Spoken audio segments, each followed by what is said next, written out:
চলো আজকে আরও একটি সম্পর্ক শেষ করার পালা। স্মৃতির খাতায় যুক্ত হবে নতুন একটি পাতা। দেখতে দেখতে যে কীভাবে 2 বছর পার হয়ে গেল নিজেও বুঝতে পারলাম না। এই তো সেদিন কলেজের গণ্ডি পার হয়ে ইউনিভার্সিটিতে পা রাখলাম, আর আজকে তারই শেষ বেলা। আজকেই হয়তো শেষবারের জন্য আমি ইউনিভার্সিটি যাচ্ছি। এরপর পরীক্ষা দেব, তারপরই অধ্যায় শেষ। স্কুলের সব বন্ধুদের সাথে আজ হয়তো সেরকমভাবে যোগাযোগ নেই। কলেজেও এরকম অনেক বন্ধু পেয়েছিলাম যাদের সাথে আজ হয়তো যোগাযোগ নেই। আমি জানি না আমার ইউনিভার্সিটির বন্ধুগুলোর সাথে এরপরে আমার যোগাযোগ থাকবে কিনা।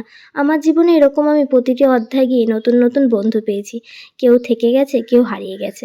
তাদের মধ্যে অনেককেই হয়তো আমি আমার সবটুকু দিয়ে আটকে রাখতে চেয়েছিলাম, কিন্তু ওই যে যার থাকা সে এমনিই থাকবে, আর যার থাকার নয় তাকে হাজার চেষ্টা করলেও রাখা সম্ভব নয়। এর মধ্যে যে কদিন আমি ইউনিভার্সিটি গেছি গরমের জন্য যেরকমভাবে পেরেছি চলে গেছি, কিন্তু আজকে মন চাইলো একটু সাজগোজ করেই যাওয়া যাক। আর আকাশটাও আজকে খুব সুন্দর ছিল। এরপর কি করলাম দেখতে গেলে নেক্সট পার্টের জন্য ওয়েট করতে হবে। আজকের জন্য এটুকু, টাটা, বাই বাই।